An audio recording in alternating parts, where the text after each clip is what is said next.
least a couple of geniuses in my career who kind of set the bar in terms of courage, bravery, you know, daring. Don't be afraid of having huge ideas. As a matter of fact, come to work every day thinking your job is to kind of find a way to do something that has never been done that way before. It's new and fresh and different. Now, you know, we're sitting here in Google land, and I think our industry is a little bit kind of spinning right now in terms of, well, ad agencies, they're the analog dinosaurs, and then there's these new digital guys who know how to make stuff that live out on the internet, and there's social media, and there's all these conversations going on, and ad agencies don't know how to do that, do they? And what I believe is that the job is the same. The job is the same, it's always been. You know, back in Paris in 1830, or I don't know. Toulouse-Lautrec is doing these paintings and putting them on the wall, so you go to the Folies Bergère and buy wine and spend money. Making ads. Now they're art. Now there's books dedicated to Toulouse-Lautrec and his posters. I think we're still these artists of media. We know how to use words and pictures to tell stories on behalf of the brands we work for. The tools are totally evolved and different and more complicated, and there's more medias, there's more canvases for us to paint on. But I still think ultimately how artfully we figure out how to harness any and every medium on behalf of a brand, whether it's a package or whether it's a website or whether it's an ad or whether it's a billboard. I think our job is to make it all speak to who and what the brand is, what the brand cares about, what the brand stands for. And the idea that you can start from the bottom, I think, is one of the big mistakes. The idea that you can forget doing a lot of kind of classical paid media, and you can start with this social media phenomenon and get involved in conversations with your audience, I think is total bullshit. I think the idea that anybody wants to have a conversation with a brand that hasn't paid its dues and told me why I should give a shit you even exist on the planet, doesn't deserve conversation and won't get conversation, or will get conversation about how shallow or uninteresting or ignorable your brand is. I think you have to start with the storytelling that makes the brand interesting, lovable, likable, famous.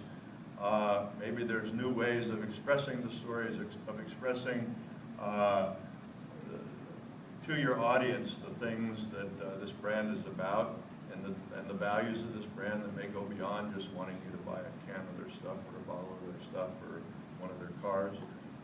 But if you don't create some kind of interesting conversation, nobody wants to talk about you. Nobody wants to chat about you. Nobody wants you to put you on their Facebook page.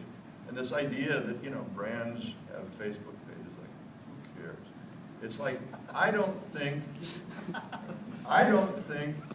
people now have total control over their media lives. And they are going to find the brands and the stories and the things they want to spend time with and things they want to talk about. And they're going to decide whether they want to have an involvement with you or not.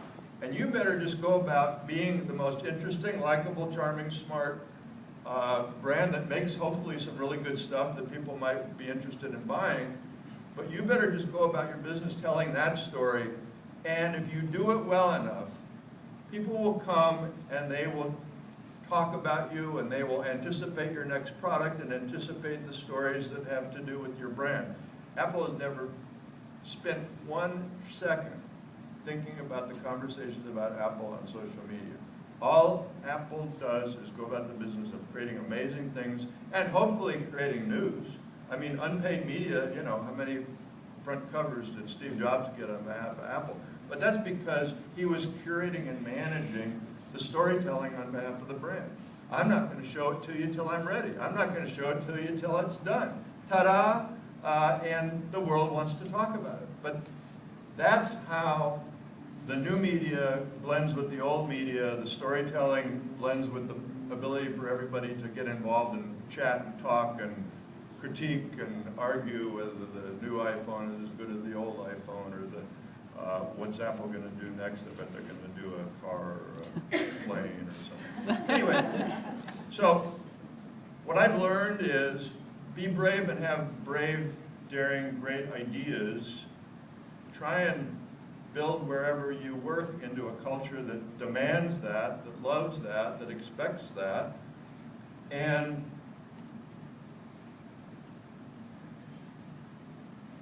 then you probably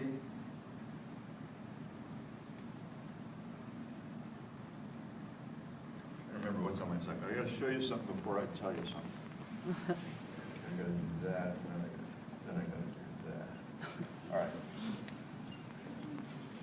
So we've been. Jay made us into this really big, giant agency. I don't know if I want to be as big and giant as we are by virtue of Omnicom and TWA and everywhere in the world.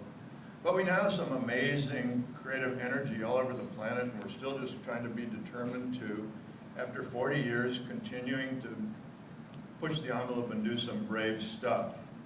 So just recently, a lovely filmmaker in New York that works for us wanted to do kind of a celebration of our 40 years in the business. So he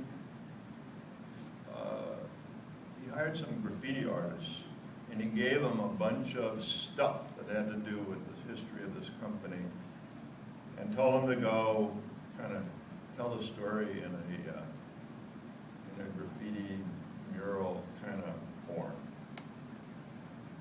Always kind of inventing new ways to tell stories. This is a new way of telling the story of 40 years of Chiat Day and TBWA.